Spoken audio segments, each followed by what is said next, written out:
आप सबका फिर से अल्प्स एजुकेशन के ऑनलाइन यूट्यूब चैनल पर स्वागत है। तो आज की क्लास में एक नए टॉपिक के साथ हम हाजिर हैं। नए टॉपिक का नाम है अनुपात और समानुपात।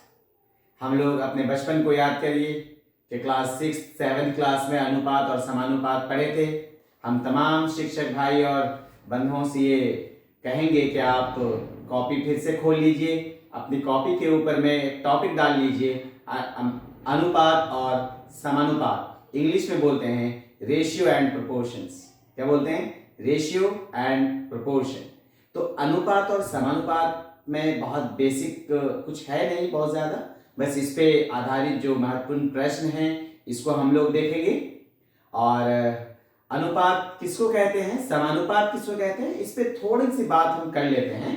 अनुपात क्या है और समानुपात क्या है। देखिए होता क्या है, जैसे ये ए लिखे हैं, बीच में दो बिंदा इस तरह से दे देंगे तो समझ जाइए अनुपात हो जाता है। दो बिंदा अनुपात ए अनुपात बी। तो लिखने के लिए तो ये ए अनुपात बी लिखते हैं, लेकिन जब हम प्रश्न को हल करते हैं तो इस अनुपात का मतलब भाग होता है। क्या होता है? भाग। तो हम क्या करते हैं, ए अनुपात बी को लिखते हैं ए बटे बी। जी, अगर मान लीजिए थोड़ी देर के लिए एक उदाहरण लेते हैं, 2 अनुपात 3 है, इसको लिखेंगे 2 बटे 3। जी, 2 अनुपात 3 को क्या लिखते हैं? 2 बटे 3। समझ में आ रहा होगा आपको अनुपात। अब समानुपात का मतलब समझाते हैं। समान अनुपात मतलब अनुपात बराबर है, ये मतलब है समानुपात का। कैसे? देखिए, कभी ऐसा होता है ए अनुपात बी और 2 बिंदा अगर दे दिए तो समझ जाइए ये समानुपात है। एक देखिए, एक सेट अगर है इस ढंग से, ये अनुपात का चिन्ह है, और ये 2 सेट अगर है तो ये समानुपात का चिन्ह है, मतलब समान अनुपात है। देखिएगा, ए अनुपात बी बराबर सी, ये समानुपात का चिन्ह है, सी अनुपात डी। ठीक है, अगर हम लिखें ए अनुपात बी को तो लिखेंगे ए बटे बी बराबर, इसका मतलब बराबर है। क्या मतलब है? बराबर। अभी हम बात कर रहे थे समानुपात मतलब समान अनुपात। इसका अनुपात और इसका अनुपात समान है। क्या है? समान है। इसीलिए समान है तो समान के लिए बराबर का चिन्ह का प्रयोग हम लोग अक्सर करते हैं। तो आपको अनुपात और समानुपात में फर्क समझ में आ गया होगा। अनुपात का मतलब बराबर से 3 अनुपात 5 मतलब 3 बटे 5, 5 अनुपात 6 5 बटे 6। और समानुपात के लिए ये इस तरह का चिन्ह हम लोग इस्तेमाल करते हैं, और जब हम लोग प्रश्न को हल करते हैं तो इस चिन्ह को हटा के बराबर का निशान देते हैं। तो ये आपको समझ में आ गया होगा। आप इसको अच्छे से नोट कर लीजिए। बस इतने ही बेसिक से हम आसानी से प्रश्न को हल कर सकते हैं। ठीक है, आप समझ रहे होंगे हमारी बात को। तो अब हम लोग देखते हैं जो प्रश्न लिखा हुआ है इस पे हम लोग डिस्कशन करते हैं। देखिए, ये जो हमने लिखा है इसको आप नोट कर लीजिएगा, वीडियो को पीछे करके अपनी कॉपी में नोट करिएगा, फिर इस प्रश्न को लिखिएगा। देखिए, इस प्रश्न में क्या कह रहा है, यदि 10 अनुपात 13, ये समानुपात का चिन्ह है, अभी हम नीचे आपको बता रहे थे, ये समानुपात मतलब समान अनुपात है किसका? x अनुपात 26 हो तो x का मान क्या होगा? ये क्या होगा है। चलिए हम देखते हैं इसका हल। 10 अनुपात 13 मतलब 10 बटे 13, इसका मतलब बराबर है, यहां x है, x और फिर अनुपात 26 है मतलब x बटे 26। बस, अब ये समीकरण में तब्दील हो गया। अब इसको हल करके चेंज हो गया ये समीकरण में। अब इसको हल करके हम आसानी से x का मान निकाल सकते हैं। काटिए, कटने वाला है, 13 दूना 26 हम जान गए हैं। उसके बाद आप कर सकते हैं कि क्रॉस मल्टीप्लाई, इसके नीचे 1 है तो x गुना 1 x हो जाएगा, और 2 गुना 10 2 दाही 20 मल्टीप्लाई करके गुना करके 20 आ जाएगा। तो x का मान क्या आ रहा है? 20। देखिए कितना इंटरेस्टिंग और कितना मजेदार प्रश्न है, और आता है। इस तरह के प्रश्न 6ठी 7वीं क्लास के प्रश्न होते हैं, और यह सक्षमता और बीपीएससी जो मार्च में होने जा रहा है इसके लिए बेहद इंपॉर्टेंट है, बहुत महत्वपूर्ण है। आप समझ लें, जान लें कि इस तरह के प्रश्नों को कैसे हल किया और समझा जाता है। तो हम अपने शिक्षक भाई बंधु से ये कहेंगे कि आप एक एक प्रश्न को लिख लीजिए, नोट कर लीजिए, ताकि आप जब भी प्रैक्टिस सेट्स बनाइए, कोई भी प्रॉब्लम हो, उलट करके इस क्लास के नोट किए गए चीजों को देख लीजिए, ताकि आपको प्रॉब्लम बनाने में सवालों को, प्रश्नों को हल करने में ज्यादा दिक्कत ना हो। गणित प्रैक्टिस के लिए होता है, थोड़ी सी प्रैक्टिस लगाएंगे, ज्यादा से ज्यादा चीज बहुत आसानी से आप अर्न कर सकते हैं, हासिल कर सकते हैं। इसी तरह के और कई सारे प्रश्न हमारे पास हैं। अब हम लोग दूसरे प्रश्न की तरफ चलते हैं। हम लोग दूसरे प्रश्न को देखते हैं। देखिए कितना अच्छा प्रश्न लिखा हुआ है। यदि a अनुपात b बराबर 3 अनुपात 4, b अनुपात c बराबर 8 अनुपात 9, तो आपको a अनुपात c बताना है, क्या होगा। इससे पता ये चलता है कि पहले ये देख लीजिए, a अनुपात b 3 अनुपात 4 है, जिसको हम ऐसे लिखेंगे a बटे b बराबर 3 बटे 4। अनुपात को बटे में बना लेंगे। क्लियर, समझ में आ गया। हम इसका हल बता रहे हैं, ऑप्शन नहीं लिखे हैं, हम पहले समझा दे रहे हैं कि कैसे बनता है, फिर हम आगे लेके चलेंगे इसको। उसके बाद देखिए b अनुपात c कितना लिखा हुआ है, 8 अनुपात 9, तो b अनुपात c को कैसे लिखेंगे, b बटे c बराबर 8 बटे 9। अच्छा, अब देखिए तो a और c का मान, मतलब a रहना चाहिए और c रहना चाहिए। a अनुपात c का मतलब a बटे c निकालना है, तो a और c रहना चाहिए, b नहीं रहना चाहिए। अब देखने वाली बात है कि इस वाले समीकरण में, ऊपर वाले में b नीचे है और दूसरे समीकरण में b ऊपर है। इन दोनों समीकरण को क्या कुछ करें कि b खत्म हो जाए।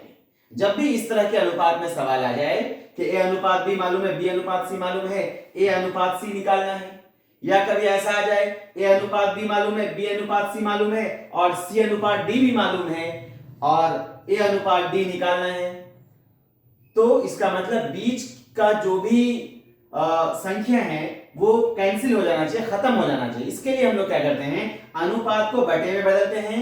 बटे में बदलने के बाद दोनों को गुना कर देते हैं। क्या कर देते हैं, गुना। अगर एक इधर और रहता, मान लेते हैं a बटे b है, यहाँ b बटे c है, आगे c बटे d रहता, 3 रहता, तो तीनों को फिर क्या कर देते, गुना कर देते, a और d निकल जाता। कैसे, देखिए अब जब इन दोनों को गुना करेंगे, लिखेंगे a बटे b गुणा b बटे c, ठीक है, बराबर है 3 बटे 4।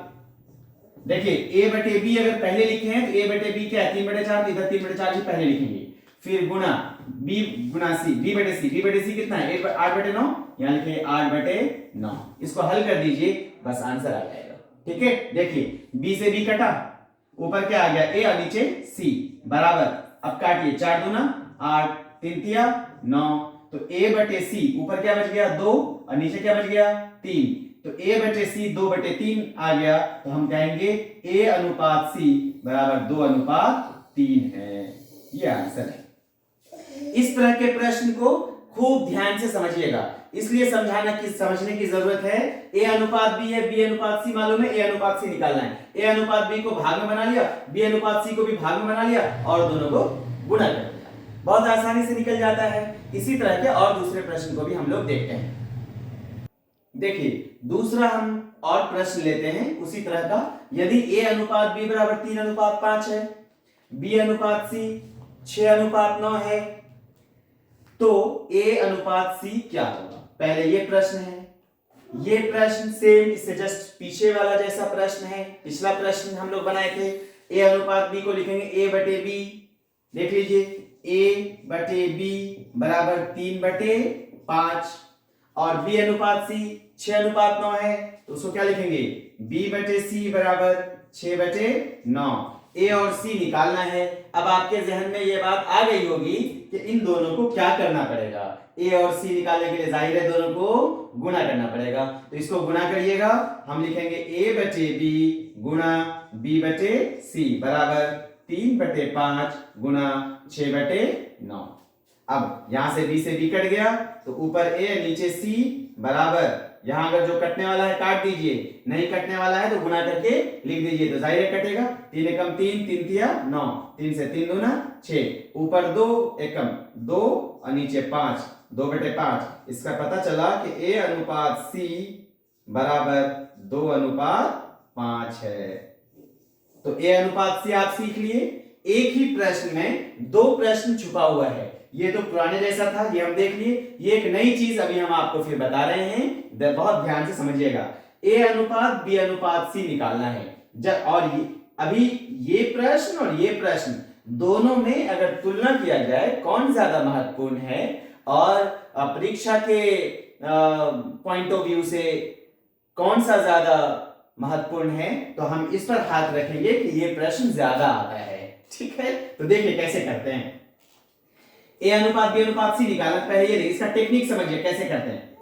ए अनुपात बी पहले लिख लीजिए कितना है, ए अनुपात बी बराबर कितना है 3:5 है, लिख दिया। उसके बाद क्या है, बी अनुपात सी 6:9 है, तो बी के नीचे बी लिखेंगे, देखिए बी। उसके बाद बगल में यहाँ पे अनुपात देंगे सी, तो यहाँ पे सी लिखेंगे बराबर, फिर क्या है 6:9, तो क्योंकि बी के नीचे बी लिखा है तो बी यहाँ पे मान लेते हैं 6 है, तो 5 के नीचे बी के नीचे मतलब 5 के नीचे बी लिखेंगे, तो 5 के नीचे बी, बी क्या है यहाँ पे 6, तो लिखेंगे 6:9। लिखने का तरीका ही पहले समझ जाइए।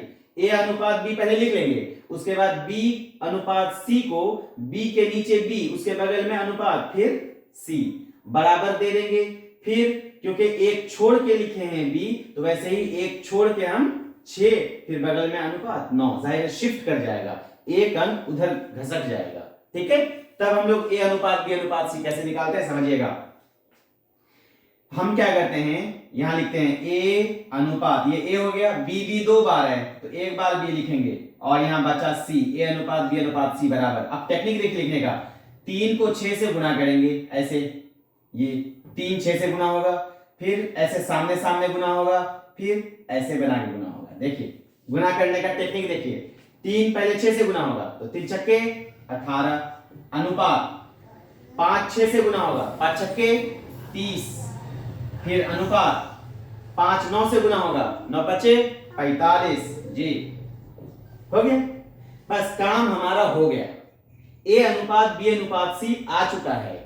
अब हम क्या करेंगे, अगर यहां तीनों संख्या ऐसा है जो किसी एक संख्या से कटने वाला है तो काट के लिखिए, नहीं कटने वाला है तो यही आंसर है। ठीक है, चलिए देखते हैं 18 30 और 45 किस चीज से कटेगा, जरा सोचिए। तो हमको तो 3 से लग रहा है, आपको लग रहा है क्या?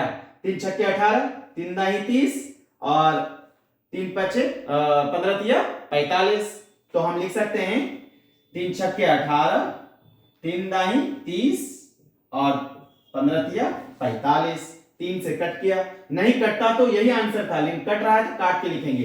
तो ए अनुपात बी अनुपात सी बराबर 6:10:15, यही हमारा आंसर है। यही क्या है आंसर। तो इस तरह का प्रश्न आया तो नहीं है लेकिन आ सकता है। अनुपात का प्रश्न बेहद महत्वपूर्ण होता है, क्योंकि अनुपात के बाद फिर जब हम लोग प्रतिशत में जाएंगे तो अनुपात का वहां पे काम पड़ेगा, इसका प्रयोग होगा, इसका इस्तेमाल होगा। इसीलिए आज हम आपको पहले रुक करके अनुपात पढ़ा रहे हैं, अनुपात समझा रहे हैं। हम अपने तमाम शिक्षक भाई बहनों से यही बात कहेंगे कि आप एक तरफ से पढ़िए, बहुत ध्यान लगा के पढ़िए और बहुत हिसाब से पढ़िए। ज्यादा दिक्कत परेशान होने की जरूरत नहीं है, थोड़ा सा ध्यान रखिएगा, आपका सब बन जाएगा। देखिए एक ही प्रश्न में 2 चीज था, इसके भी निकालने का तरीका बता दिया, इसके भी तरीका निकालने का तरीका बता दिया। कितना आसान है, बस थोड़ा सा प्रैक्टिस की जरूरत है। हम तो बच्चों को पढ़ाते ही हैं, अगर थोड़ा सा अपने आप को भी इस लेवल पे ले आए तो सक्षमता परीक्षा या बीपीएससी जो होने जा रहा है, इसका प्रश्न बेहद हमारे लिए आसान और साबित होगा।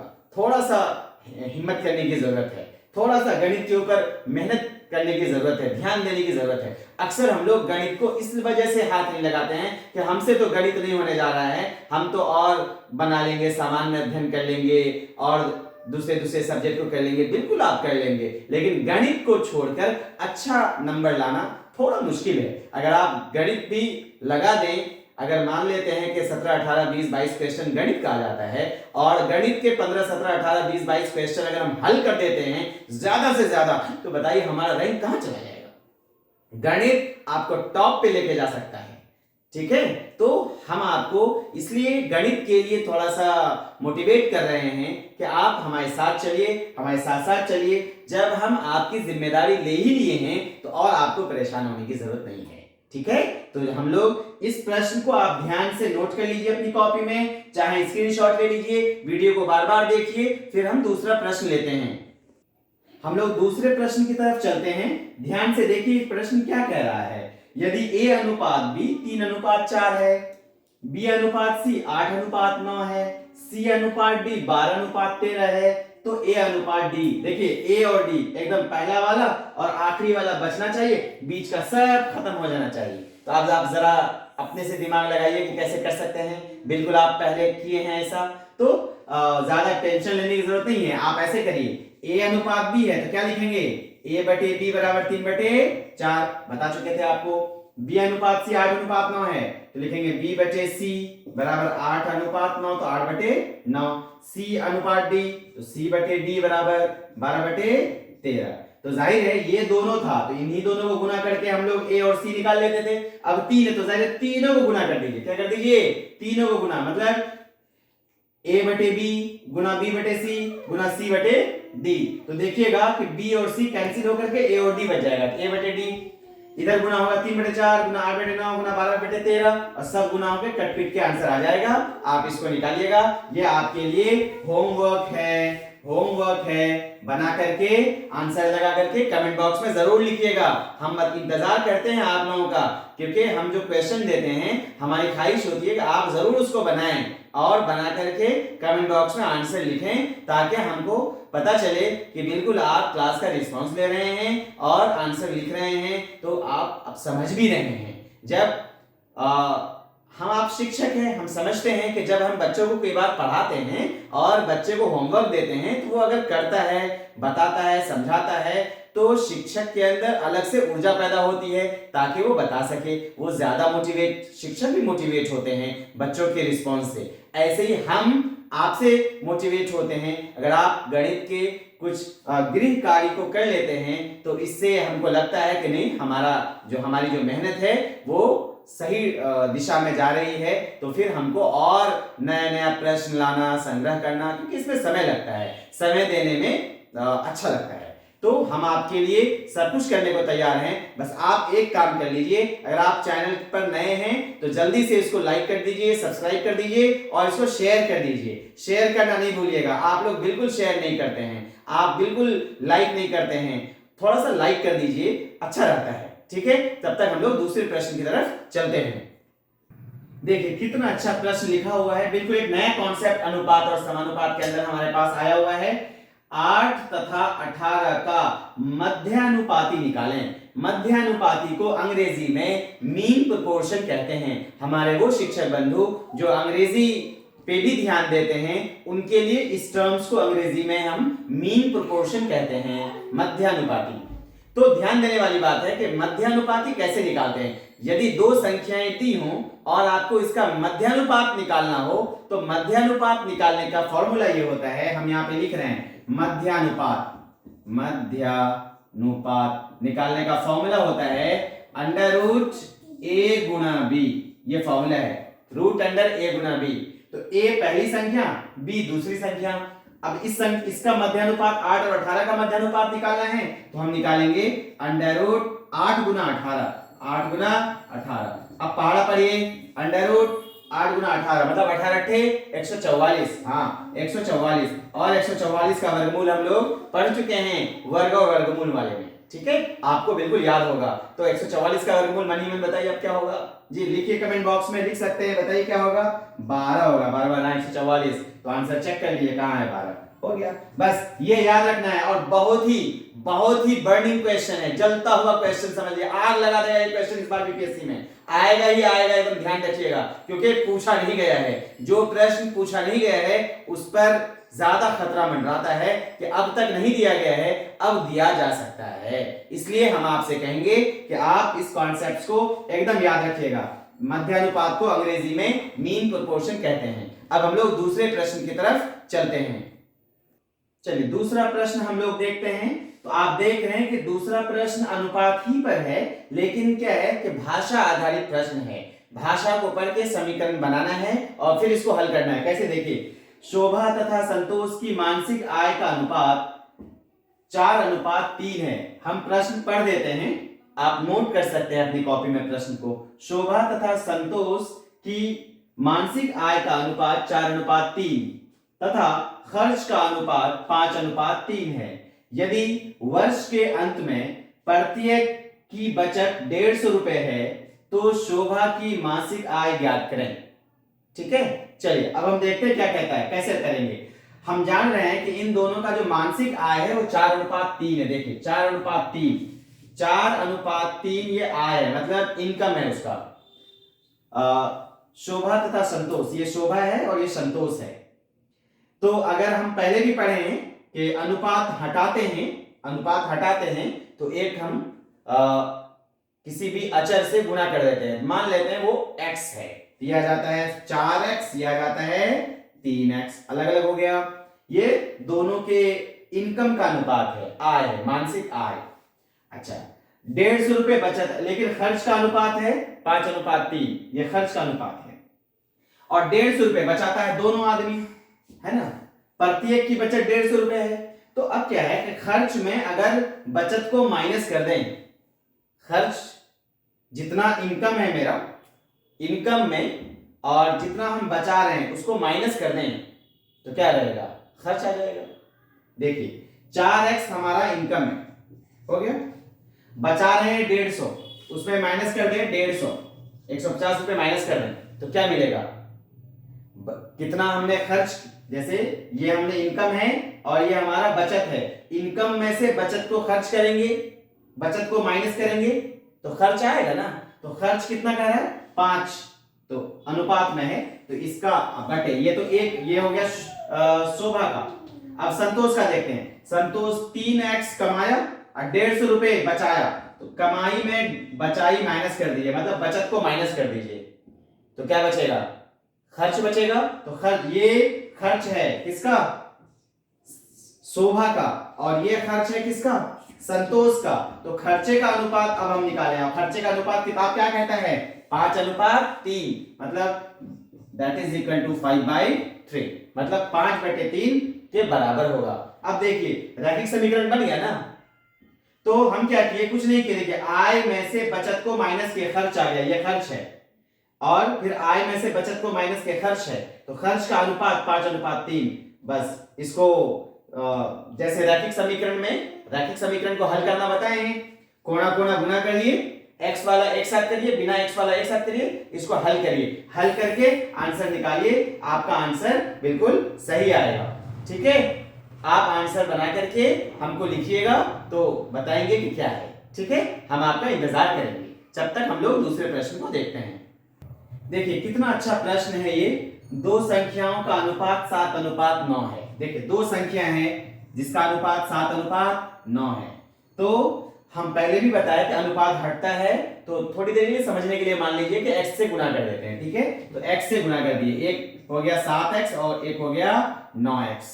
ठीक है, तो दो संख्याओं का अनुपात आप समझ जाइए कि 7:9 है, तो 7x और 9x हो गया। यदि प्रत्येक संख्या में 44 जोड़ दिया जाए, मतलब 7x में भी 44 जोड़ देंगे और 9x में भी 44 जोड़ देंगे, तो अब जो अनुपात है, मतलब अब अनुपात अगर निकालिए तो 7x + 44, अनुपात का मतलब बटे भागा, तो बटे 9x जोड़ 44। अब जो अनुपात कह रहा है 11/13, 11:13, देखिए यहां लिखा हुआ है, इसलिए 11/13 किए। बस क्रॉस मल्टीप्लाई कीजिए, हल करके x निकालिए। x निकालने पे वही आंसर नहीं है, बल्कि सवाल में क्या कह रहा है कि दोनों का अंतर, x का मान यहां रखिएगा, मतलब 7 से गुना कर दीजिएगा, फिर x का मान यहां रखिएगा, मतलब 9 से गुना कर दीजिएगा, जो आएगा दोनों को घटा कर दीजिएगा। या आप ऐसे भी कह सकते हैं कि एक संख्या 7x है, एक संख्या 9x है, दोनों का अंतर, तो दोनों का अंतर क्या होगा, 9x - 7x बराबर 2x आएगा। अब x का मान निकाल करके x की जगह यहां डाल दीजिए, हल कर दीजिए, आंसर आ जाएगा आपको। ठीक है, अब देखिए समझने वाली बात है, यहां पे 2 गुणा x, यही ना है, x का मान तो आप यहां से निकालेंगे और x की जगह रखेंगे और उसको हल कर देंगे। हल तो करना पड़ेगा, इसका कोई उपाय नहीं है, हर चीज का शॉर्टकट नहीं होता, याद रखिएगा। और शॉर्टकट से सारे क्वेश्चन नहीं हल होते हैं, इसलिए कुछ प्रोसेस को भी देखना पड़ता है। हम शिक्षक हैं, शिक्षक होते हुए इन सब चीजों को खूब अच्छे ढंग से अगर हम लोग ध्यान रखेंगे तो बहुत आसानी से हो जाता है। इसलिए प्रोसेस हर जगह लगता है, शॉर्टकट भी है अपने हमारे पास अनुपात के लिए, लेकिन हर जगह लगता नहीं है, इसलिए हम लगाते नहीं है। नहीं तो हमारे बहुत सारे शिक्षक साथी ये समझ सकते हैं सर बहुत लंबा लंबा विधि बताते हैं, ये लंबा नहीं है। अगर आप थोड़ी सी प्रैक्टिस करिए तो कुछ सेकंड ही में बन जाता है और इससे गलत नहीं होगा। शॉर्टकट हर जगह लगता नहीं है, इसलिए शॉर्टकट हम इस्तेमाल वही करते हैं जहां पे लगने वाला होता है। ठीक है, तो यहां देखने वाली बात यह है कि 2 गुना x, इसका मतलब जो भी संख्या आएगी वो 2 का गुणज होगा, 2 का गुणज होगा, मतलब 2 से कट जाएगा पूरा पूरा। तो अब हम चारों ऑप्शन में बिना हल किए बता सकते हैं, इसको बिना हल किए बता सकते हैं कि कौन सा आंसर होगा। 2 से जो कटेगा वही होगा, तो ये भी कटेगा 2 से, ये भी कटेगा 2 से, ये भी कटेगा, ये भी सॉरी ये नहीं कटेगा 2 से, ये भी नहीं कटेगा 2 से, तो 2 से कटने वाला 22 और 44 है। अब अगर एक ही आंसर होता चाहे 22 या 44 तो वही आंसर हो जाता, लेकिन क्योंकि 2 संख्या ऑप्शन में मिल गया है जो 2 से कटेगा तो अब हमको इसको हल करना ही पड़ेगा, दूसरा कोई उपाय नहीं है। हल करके x का मान निकाल के यहां रख दीजिए और आंसर निकाल लीजिए, तो आंसर इसका 22 आना चाहिए। आप देखिएगा बनाकर, ठीक है, आपका क्या आता है और फिर लिखिएगा। ठीक है, हम लोग दूसरे प्रश्न की तरफ चलते हैं। दूसरा हम लोग प्रश्न लेते हैं। देखिए दूसरे प्रश्न में क्या है। अच्छा एक बात सुनिएगा, जब भी किसी भी एग्जामिनर के बारे में आता है कि जब भी वो अनुपात और समानुपात पर आधारित कोई भी प्रश्न बनाते हैं, इस तरह के प्रश्न के बिना उनका प्रश्न पत्र समझिए अधूरा ही माना जाता है। इसलिए ये प्रश्न बहुत ही इंपॉर्टेंट, बहुत महत्वपूर्ण होता है। देखिए क्या है, एक मिश्रण में दूध तथा पानी का अनुपात 8:7 है, मतलब दूध और पानी का एक मिश्रण है, दूध मिलाया पानी मिलाया, तो दूध और पानी का अनुपात 8 और 7 का है, मतलब 8 लीटर अगर दूध है तो 7 लीटर पानी है। तो आप ऐसे देख लीजिए 8:7 है, तो हम बोल रहे हैं ये दूध है, मिल्क है, एम से लिखते हैं, और ये वाटर है, पानी है। अब दोनों को अलग अलग करना चाह रहे हैं, तो मिल्क कितना हो जाएगा 8x और ये 7x। समझ में आ गया होगा x क्यों लेते हैं। चलिए फिर कह रहा है यदि मिश्रण में 11 लीटर पानी मिला दिया जाए, पानी मिला रहे हैं, 7x पानी पहले से था, 11 लीटर और जोड़ दिया तो कितना हो गया, अब 7x जोड़ 11 लीटर पानी मिला दिए। तो पानी मिलाने पे क्या होता है, उनका अनुपात, फिर दूध उतना ही है, दूध में कोई चेंजिंग नहीं आई है, दूध में कोई चेंजिंग नहीं। अगर आता है दूध भी 2 लीटर मिला देते हैं या दूध भी 15 लीटर मिला देते हैं, ऐसा कुछ नहीं है, दूध को कुछ नहीं करना। अब जो दूध और पानी का अनुपात है वो हो जाता है 8:9।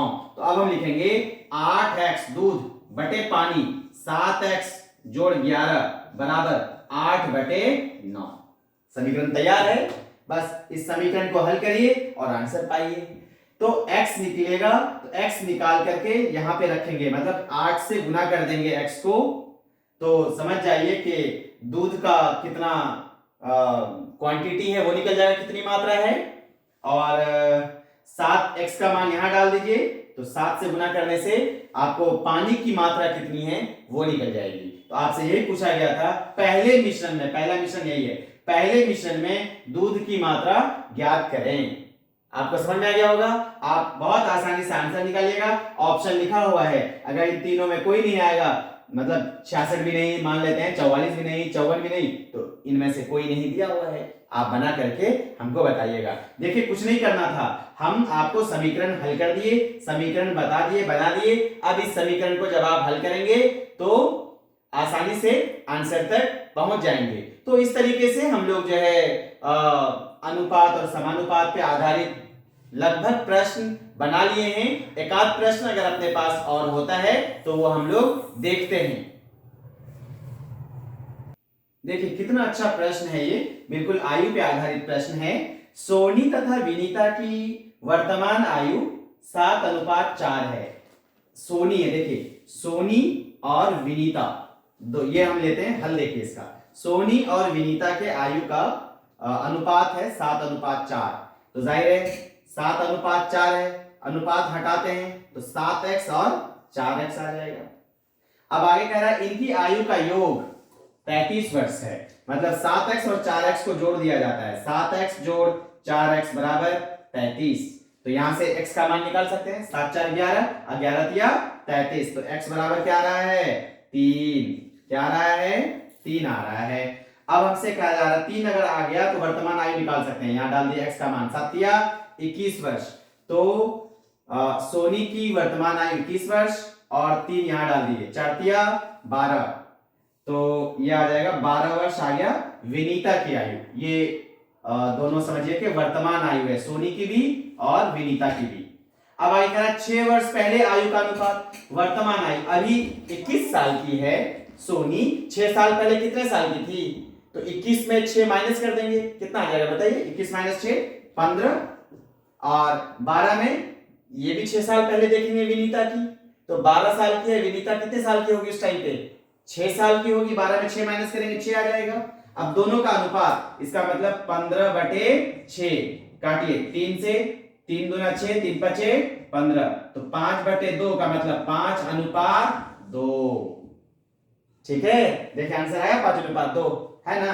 तो इस तरह का बेहद इंटरेस्टिंग, बहुत दिलचस्प क्वेश्चन फिर आपके सक्षमता परीक्षा और बीपीएससी के अंदर आने जा रहा है। हम अपने तमाम शिक्षक भाई बहनों से ये कहेंगे कि आप इस तरह के प्रश्नों को खूब अच्छे ढंग से लगाइए, इसकी प्रैक्टिस कीजिए जितनी अच्छे ढंग से कर सकते हैं। मॉडल सेट्स में जब भी प्रश्न बनाएं, ऐसे ही प्रश्न को बनाया कीजिएगा, और इस ऐसे ही प्रश्न आपको बीपीएससी में आएगा बिल्कुल, क्योंकि पाठ्य पुस्तक आधारित प्रश्न ही आता है। हमको कोई बहुत ज्यादा हाई फाई करने की जरूरत नहीं है कि एसएससी, बैंकिंग, रेलवे और सीजीएल वगैरह का प्रश्न हम ले लें, कैट और मैट का प्रश्न ले लें, ठीक है? लेकिन इस तरह के प्रश्न को बनाइए, बिल्कुल आपका अच्छा नंबर और बहुत अच्छे रैंक के साथ आप क्वालिफाई करने जा रहे हैं, राजकर्मी होने जा रहे हैं। चलिए, तो फिर आज हम लोग अनुपात और समानुपात के क्लास को वाइंड अप करते हैं, थोड़ा सा अब इसको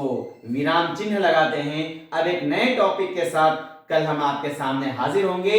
तो कल का जो हमारा एक नया टॉपिक होगा, घात और घातांक। घात और घातांक पर आधारित प्रश्न अभी हम लोग नहीं किए हैं, अब हम आपको घात और घातांक पढ़ाएंगे।